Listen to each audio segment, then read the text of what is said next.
So last time, the surviving remnants of a regiment of Imperial Guard found themselves the guests of Ordos Xenos. Several guardsmen were found to be harboring gene-stealer infections and were purged, but the remainder were given the opportunity to continue to serve the Imperium as soldiers of the Inquisition. So no shit, there we were, 37 guardsmen who had just graduated the Darwin School of Veterancy on an Inquisition ship, getting told that our lives would now consist of hanging out with just about the scariest people in the Imperium and doing whatever they told us to do. Serving in the Inquisition is not a very normal job, as in there's no way of knowing how things are going to work or what you'll have to do. Inquisitors have tons of leeway in how they do things, so each one runs their team in their own unique way. You might get an Inquisitor who likes to travel around following rumors and hanging out with heroes of the Imperium, and it's your job to act as the cavalry when they get into trouble. You might get an Inquisitor who is really into research and wind up spending all your time guarding an incredibly disturbing science facility. You might get an Inquisitor who hangs out playing psychic nursemaid to a band of spies and end up being used as a meat suit by your boss when he feels a personal touch is needed. Or you might get the inquisitorial equivalent of a Pokemon trainer. Well, Pokemon trainer isn't the best way to put it. Pokemon professor might be better. Our Inquisitor collected teams from across the sector and handed them out to interrogators who needed to get their feet wet leading a team. This was actually a pretty important role. Not every Inquisitor has time or men to spare when an apprentice interrogator is ready to move on, so they would get sent to our boss. He would set them up with a team and mission and keep an eye on how they did. He had a real name, but we all called him Professor Oak. Oak had a fair number of recruitment teams that wandered around looking for fresh meat, one of which was hanging around our battle checking for gene stealers and drafting guardsmen who wouldn't be missed. We got packed up and sent along to Oak's mobile base of operations and got put through a crash course in being an Inquisition goon squad. Then, we got split into squads of 5 or 6, partnered up with some combat-light teams, and handed out to dewy-eyed interrogators like the 40k equivalent of a Bulbasaur. We were playing as the Guardsmen. Everyone else was handled by the DM. Each team was filled out to 10 by other classes leaning towards the non-combat side, so more adepts, psychers, and tech priests than the other classes. There was some of everything in each group, as well as the interrogator, who could be pretty much anything. We worked with our DM to split our survivors up into groups, then he tacked on the sheets for our new NPC associates, gave us a very vague overview of what each group's assignment was, and asked us which one we wanted to play as. The groups we didn't play would all go on their own missions, and the survivors would meet us when we got back to base. We chose the squad that was being sent as part of a 2-team force to check out some suspected cultist activity in a pilgrim fleet. Our roster consisted of 5 guardsmen, 2 adepts, a tech priest, a cleric, a sister of battle, and our interrogator was a former cleric. So imagine you're a guardsman that's just been recruited, fought a brutal campaign that wore down your regiment, watched the remainder of that regiment get taken out by Tyranids, then found yourself in the hands of the Inquisition. Then the Inquisition purges a few of your buddies, gives you an offer you literally can't refuse, ships you through the warp, and dumps you into a really creepy boot camp. Finally, they split you and your remaining buddies up into squads, introduce your squad to some weird-looking guy who seems far too excited to see you, and tell you to do everything he says. Now you're hanging out in a bunch of passenger cabins on a Navy ship going Emperor knows where, with a few of your buddies, an interrogator, 3 nerds, one of which is more metal than meat, a priest, and a psychotic blonde bombshell wearing armor that's probably worth more than all of your squad's gear combined. We were just a little weirded out. Our merry band consisted of a cynic, a nervous med student, a lazy bastard, a shameless thief, and a paranoid by the names of Sarge, Doc, Heavy, Nubby, and Twitch. Technically, the others were part of our band as well, but quite frankly, we wanted nothing to do with any of them. With the possible exception of the sister, and only in the hypothetical sense. Our interrogator and the others spent the entire journey going through the files that Oak had sent along, planning how they would hunt down the suspected cultists, sorting out who had contacts where, and brushing up on the exact flavor of the Imperial cult that dominated the Pilgrim fleet. We paid just enough attention to establish that we would be on ships the whole time and that we were not expected to actually do anything strenuous unless everything got screwed up. Then we played cards and slept a lot. Some people might say that 2 months is a long time to play cards and take naps, but those people have never served in the Guard. And it wasn't all sack time. Sarge made sure we kept up on our PT and combat drills. Gotta stay in shape. By the end of the trip, we were well rested and ready to stretch our legs, whereas our teammates were wound up like springs and developing new conspiracy theories every few minutes. We finally arrived at the Pilgrim fleet, which, as we understood it, was a bunch of ships full of hardcore zealots on their way to a world they considered holier than normal to pray, sightsee, and generally replace the population that an orc Wa had recently removed. They had some sort of deal with the ecclesiarchy to provide extra transports and fleet escorts, so it was basically just an Imperial colonization fleet. Except everyone was just a teeny tiny bit crazier than usual. They were hanging out in orbit around a hive world, refueling, refitting, and gathering more pilgrims. The nerds and nuts, as we called them outside of their hearing, were pretty sure that a chaos cult had infiltrated during either this stop or a previous one, and was planning something very evil. Probably something to do with Gellerfields, or demons, or plagues, or heresy. We operated on the assumption that they would tell us when they figured it out. Anyhow, our ship joined the fleet escort, and a bunch of voxing and liaising started. Our job was pretty simple, actually. We were there to stand guard, look menacing, and always be ready to kick some ass. If the boss went somewhere official, we'd slap an inquisitorial rosette badge on and flank him like good little goons. If the boss went somewhere unofficial, we'd leave the badge off and slouch a little. Truly, we were masters of disguise. Whenever the nerds and nuts took shuttle trips to look up leads or meet contacts, at least one of us would tag along to watch their back, or be on hand in case of emergency. Except when the sister visited other sororitas. We weren't invited on those trips, for some reason. When we weren't on duty, we each had our own little pastimes. Sarge would worry about what insanity our superiors were planning, while Doc would read his beginner's guide to medicine, and Heavy slept. Nubby would wander around looking for small objects no one would miss. He did this while on duty, too. And Twitch would obsessively craft tripwire traps and drink recaf. Twitch and Nubby didn't exactly endear themselves to the locals, but supply and perimeter defense are important parts of being a guard, so we didn't mind. Things were going pretty well for us. No one was shooting at us, the rations were good, it didn't rain on us when we stood guard, and no one outside of our team yelled at us to do stuff. Occasionally, we'd have to make a show of force or beat the shit out of someone who tried to mug one of our nerds, but generally things were pretty quiet. The most excitement we had in those first few weeks was when our cleric got into a religious debate, and Sarge had to pistol whip the other debater until he put down the flamer.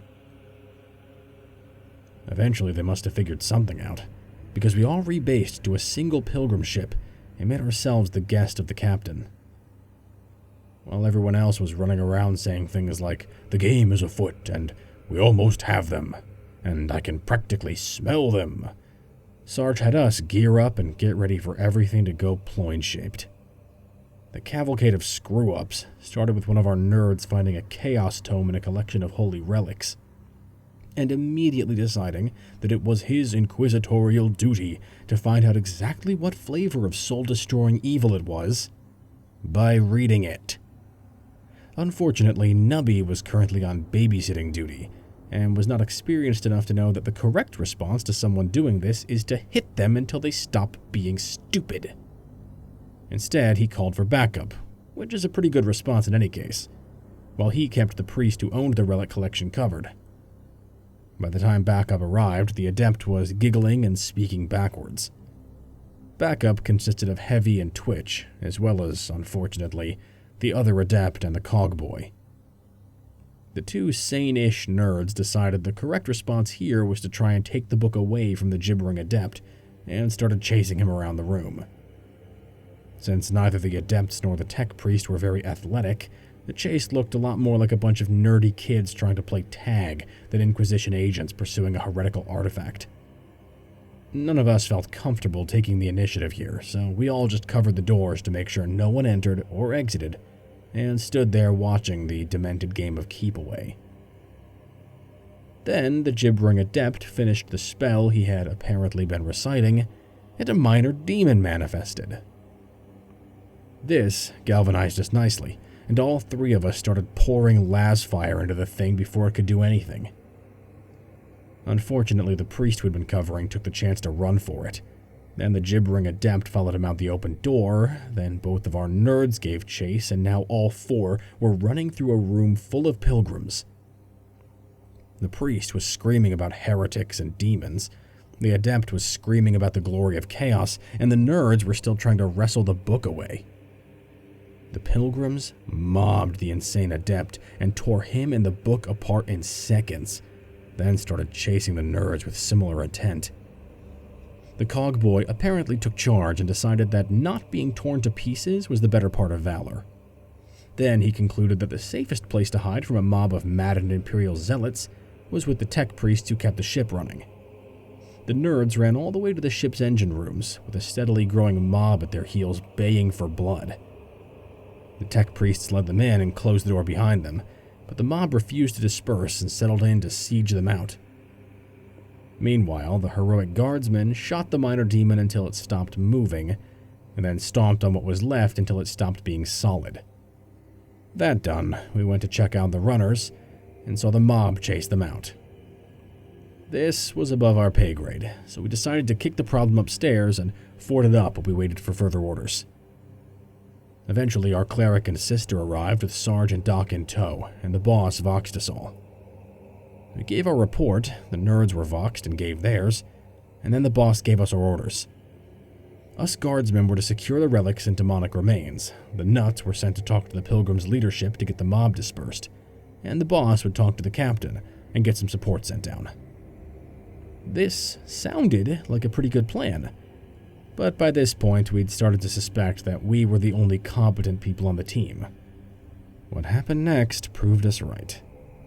Our interrogator marched up to the captain of an Imperial vessel, a man who could trace his family's command of the ship back to the founding of the sector, and started giving him orders. This did not go over well. While our interrogator was an agent of the Inquisition and had the rosette to prove it, he was not an Inquisitor. And the captain of an Imperial vessel is generally considered to be second only to the Emperor by their crew. He managed to insult the captain in about 6 different ways in 3 sentences, which resulted in him getting his ass thrown in the brig until he remembered his manners. The captain then sent us a brief message instructing us to sort out any problems with the cargo without bothering him or his crew. While we were digesting this new development, the cleric and the sister got jumped by the cultists we'd been looking for. Luckily, the sister and cleric were heavily armed, incredibly paranoid, and far more level-headed in an emergency than the nerds were. They fought a retreat to the Sororitas Enclave that kept watch over this shipload of pilgrims and dug in. Unfortunately, the only sisters in this enclave were Hospitallers, and some other non-combat orders, so while they could handle a bolter, they weren't suited to breaking out against the besieging cultists. To put it simply, they were stuck until help came, just like our adept and cogboy. It was down to us to pull everyone's asses out of the fire and take care of business before things got any worse. So no shit, there we were, a bunch of ordinary guardsmen on a spaceship full of crazy pilgrims and cultists. Our boss was in the brig until the captain was no longer pissed at him. Our nerds were trapped behind a mob that wanted to burn them as heretics. Our nuts were pinned down by a bunch of actual heretics, and it was our job to fix everything. Sarge took command of the situation and started going through the Imperial Guard NCO disaster response checklist. Step 1, secure the perimeter. Step 2, determine chain of command. Step 3, call for backup if needed. Step 4, establish contact with friendlies. Step 5, combine forces with friendlies and repeat. Step 1 was already done. We had that perimeter locked down like nobody's business. There just wasn't anything we actually cared about inside of it. Step 2 was a bit trickier because We were still in Vox contact with the nerds and nuts, and we didn't trust them to tie their own shoes, much less lead an op. We solved that problem by saying something about Vox interference and reducing the pickup range on our comm beads until we could selectively ignore them. Step 3 was accomplished by asking the cogboy to get his AdMech buddies to send out the contact code for the other interrogator team that was looking at the fleet. Step 4 was already done as well. We knew exactly where the friendlies were. There was just a bunch of armed cultists and an angry mob between us and them. All that was left now was to get cracking on Step 5. We decided that, all things considered, the cleric and sister could use our help more, and would provide more help in return, so we went for them first. Also, they were holed up with a bunch of hot nurses, as opposed to creepy machine men. Unfortunately, we still had our orders not to let anyone touch the demon goo or look for evil books. We either had to split up, which was stupid, or wait for reinforcements, which wouldn't be coming for a while. Or use our initiative. So we tossed an incendiary grenade into the room and locked the doors, and went to go rescue some hot nurses. Unsurprisingly, the cultists had set up an outer perimeter to keep out any reinforcements, so after we established where they were, we fell back and started looking for other options. Nubby put forward the idea that the pilgrims seemed inclined to mob heretics, and these were definitely heretics, and why charge a fortified position when you can get someone else to do it for you? So Sarge found the nearest chapel and made a heroic speech about how the hot nuns needed our help, and would probably be really grateful. Suddenly, we had our very own mob of zealots.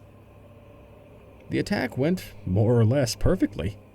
The mob charged in from 2 directions, and after the cultists started mowing them down, we came in from a third. We cut into their flank like the pros we were, suppressing, advancing, and flushing like only a squad of guardsmen can. When we started to hit the cultists covering the Sororitas Enclave, the sister and the cleric saw their chance and pushed forward to meet us, crushing the last of the resistance.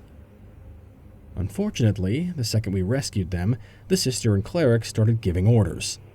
Command of the zealots was taken from us, and the entire mob was redirected toward the section of ship where the cultists came from. Perforce, we tagged along, but none of us were exactly keen to be taking orders again, especially since the sister's plans seemed to consist of get 'em. So while the sister and the cleric led the mob straight into a well-prepared enemy position, we appointed ourselves as the Hospitaler's guards. Our squad hung around at the rear of the charge and helped the saner sisters pick up the wounded, while we watched for flankers and waited for the shit to hit the fan. We fully expected the mob's suicidal rush to fail. A lightly armed force trying to press through a choke point into a fortified enemy position wasn't going to work, no matter how high their morale was. We weren't prepared for just how hard it failed, though. The cultists had not only set up a very nice kill zone at the single entry point to their cargo bay, they had also set up all sorts of runes and circles in the kill zone. The wave of bodies attack resulted in a whole lot of people dying right on top of these runes, which immediately started glowing and doing warpy stuff. By the time the mob lost heart and started to retreat, the cargo bay was practically filled with lesser demons. We took the reverse in the flow of bodies as our cue to move forward and lay down some covering fire. Luckily, the demons were equal opportunity warp monsters. They spent as much time attacking each other and the cultists as chasing down the last of our pilgrim mob and its 2 erstwhile leaders. Between the demons' lack of coordination and our covering fire, the 2 nutters managed to hobble most of the way back to our position. Most of us wanted to leave them there, but Doc sprinted out and dragged them the rest of the way to our lines and back to the Hospitalers. Between the 2 of them, they had about 3 functional limbs, and Doc spent the next few hours with the sisters patching them up. At this point, Sarge reassumed command and decided that containment and waiting for reinforcements was the best of the available options. So we fell back around the corner, set up a barricade and heavy stubber, then settled in for the long haul. After a while, the demons ran out of cultists to eat and started to poke their noses around the corner, and were promptly shot in the face. This was old hat for us, really. We could defend a barricade in our sleep, literally in Heavy's case. And after a few initial rushes, the demons didn't really seem all that keen on leaving their cargo bay. We all fell into our usual roles and routines from the guard. Twitch stared at the edge of the kill zone and fired whenever he thought something might be moving, while Heavy went to sleep, sitting up with his eyes open and finger on the trigger. Behind the barricade, Sarge went around yelling at people and worrying. Nubby went off to acquire supplies, and Doc made eyes at one of the Hospitallers, while they were both elbow deep in the cleric's guts. After a few hours of light trench duty, which was actually quite nice all things considered, our backup arrived. The second interrogators team, who had been doing Emperor knows what all this time, showed up at our barricade, and Sarge explained the situation.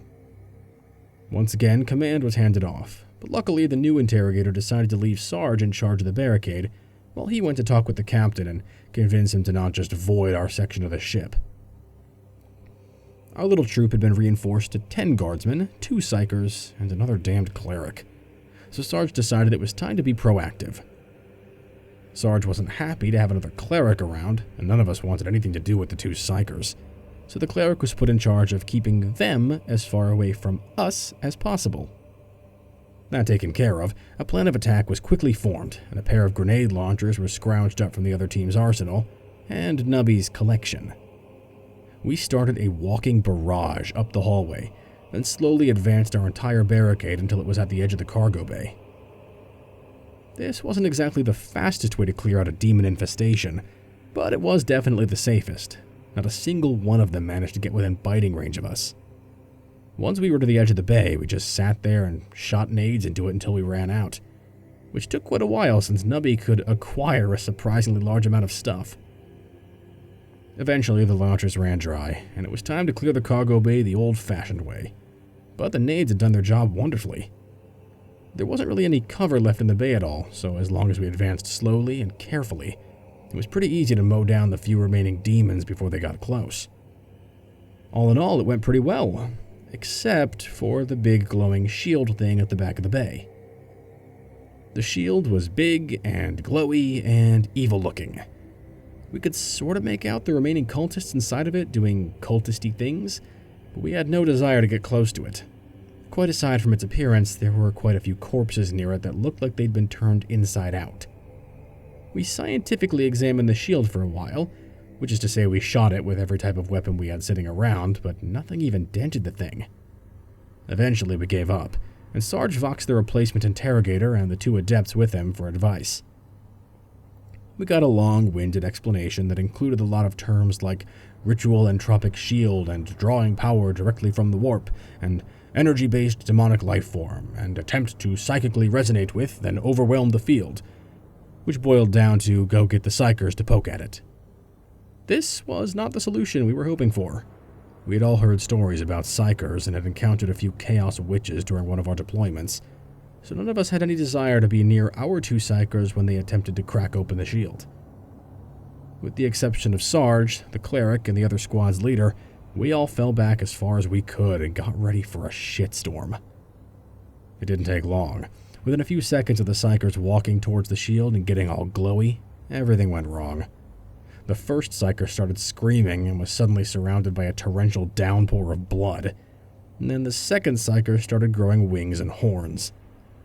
We all promptly opened fire on the possessed psyker and quickly reduced him to a thoroughly charred corpse, while Sarge decked the first psyker and dragged him back to our barricade. Since one psyker was unconscious and the other was a pile of smoking ashes, we decided that it was probably time to figure out our own solution to the problem. Our experiments had established that las fire and grenades didn't do much to the shield, but since we were guardsmen, we felt sure enough that enough faith and firepower could solve anything. We set up positions around the shield and started continuously plinking las fire into it, because when you have a fusion reactor to recharge your cells from, you might as well lay down some indiscriminate suppressive fire.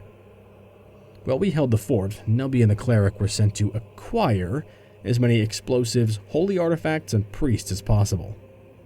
While they were out scrounging, Twitch made a very good argument for setting up a blast shield. We voxed the cogboy and his buddies, who were still under siege, asked them to send down some servitors with big old metal shipping crates. Then we built a big-ass wall around the shield. When the supply run was finished and the blast shield was in place, we more or less just dumped several wheelbarrows filled with holy symbols into the walled area, along with several barrels of promethium. We got a lot more of the stuff than we expected. Turns out that we're going to use it to blow up some heretics is a pretty persuasive argument. After that, we got the priest to bless all the explosives we could scrounge. We weren't sure if it would help, but it certainly wouldn't hurt, and to let them feel useful. We tossed the holy munitions into the blast area as well, and had Twitch set up the detonators.